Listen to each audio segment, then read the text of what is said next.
நடிகை லட்சுமி மேனன். இவரது பூர்வீகம் கேரளாவாக இருந்தாலும் தமிழ் திரை ரசிகர்களால் வெகுவாக கொண்டாடப்பட்டவர். நடிகையாகவும் பரதநாட்டிய கலைஞராகவும் அறியப்படும் லட்சுமி மேனன் 8ஆம் வகுப்பு படிக்கும் போதே மலையாளத்தில் ஹீரோயினாக நடிக்க துவங்கியவர். 2011ஆம் ஆண்டு இவரது பரதநாட்டியம் ஒளிபரப்பின் போது அவரை பார்த்த மலையாள இயக்குனர் வினயன் தனது ரகுவிண்டே ஸ்வாந்தம் ரசியா என்ற திரைப்படத்தில் நடிக்க வைத்தார். இதைத் தொடர்ந்து அலி அக்பர் இயக்கிய இட்லி ஜோடி என்ற மற்றொரு மலையாள படத்தில் வினீத்துடன் இணைந்து கதாநாயகியாக நடித்தார் லட்சுமி மேனன். பின்னர் இயக்குனர் பிரபு சாலமன் நடிகர் விக்ரம் பிரபுவை வைத்து இயக்கிய கும்கி படத்தில் லட்சுமி மேனன் கதாநாயகியாக நடித்திருந்தார். கும்கி வெளியாவதற்கு முன்பே சசிகுமாருக்கு ஜோடியாக நடித்த சுந்தர பாண்டியன் திரைப்படம் வெளியாகி பெரும் வரவேற்பை பெற்றது. கிராமத்து வேடத்திற்கு பொருந்தி நடித்திருந்தார் லட்சுமி மேனன். மேலும் சசிகுமார் மற்றும் லட்சுமி மேனன் காம்பினேஷன் அதிகம் ரசிக்கப்பட்ட நிலையில் மீண்டும் குட்டி புலி படத்தில் சசிகுமாருக்கு ஜோடியாக நடித்தார். பின்னர் நடிகர் விஷாலோடு பாண்டிய நாடு, நான் சிகப்பு மனிதன் போன்ற திரைப்படங்களில் அடுத்தடுத்து நடித்த நிலையில் இருவரும் காதலித்து வந்ததாகவும் அந்த காதல் தோல்வியில் முடிந்ததாகவும் கிசுகிசுக்கள் எழுந்தன.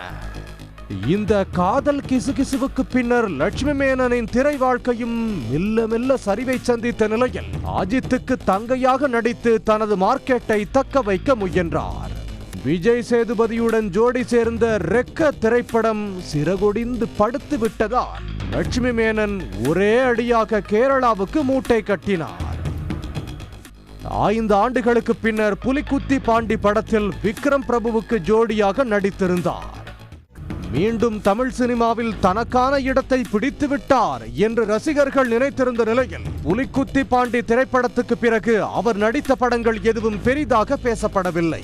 மெல்ல தமிழ் திரைப்பட ரசிகர்களின் மனதில் இருந்தே அவர் பெயர் மறையத் தொடங்கியது.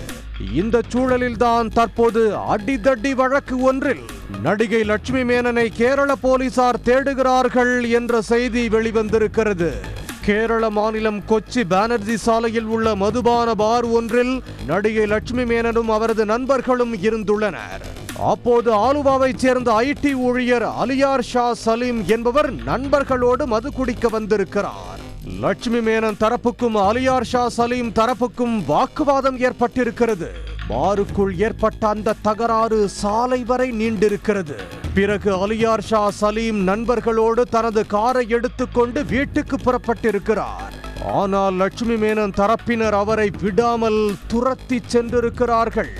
இரவு 11:45 மணி அளவில் வடக்கு ரயில்வே பாலத்தில் அலியார் ஷா சலீமின் காரை மடக்கி நிறுத்திய நடிகையும் அவரது நண்பர்களும் அவரை தங்கள் காரில் கடத்தி சென்று சரமாரியாக தாக்கியதாக சொல்லப்படுகிறது. பிறகு ஆலுவா பராவூர் சந்திப்பில் ஐடி ஊழியரை இறக்கிவிட்டு லட்சுமி மேனனின் தரப்பினர் தப்பிச் சென்றிருக்கிறார்கள். தாக்குதலில் படுகாயமடைந்த ஐடி ஊழியர் இந்த சம்பவம் தொடர்பாக அடுத்த நாள் எர்ணாகுளம் காவல் நிலையத்தில் புகார் கொடுத்திருக்கிறார். அந்த புகாரின் பேரில் நடிகை லட்சுமி மேனன் உட்பட 4 பேர் மீது வழக்கு பதிவு செய்யப்பட்டிருக்கிறது. ஐடி ஊழியரை தாக்கிய ரஞ்சித், அனீஷ் மற்றும் அவர்களது பெண் தோழி சோனா ஆகிய 3வரையும் போலீசார் கைது செய்திருக்கிறார்கள். ஆனால் லட்சுமி மேனன் சிக்கவில்லை. செல்போனில் அவரை தொடர்பு கொள்ள முயற்சித்திருக்கிறார்கள். எந்த பதிலும் இல்லை. இதனால் அவரின் வீட்டிற்கு சென்று விசாரித்த போது லட்சுமி மேனன் அங்கும் வரவில்லை என சொல்லப்படுகிறது. இதனால் அவரை பிடிக்கும் வேளையில் போலீசார் மும்முரம் காட்டி வருகின்றனர். உடனுக்குடன் செய்திகளை தெரிந்து கொள்ள சன் நியூஸ் பெல் ஐகானை கிளிக் பண்ணுங்க.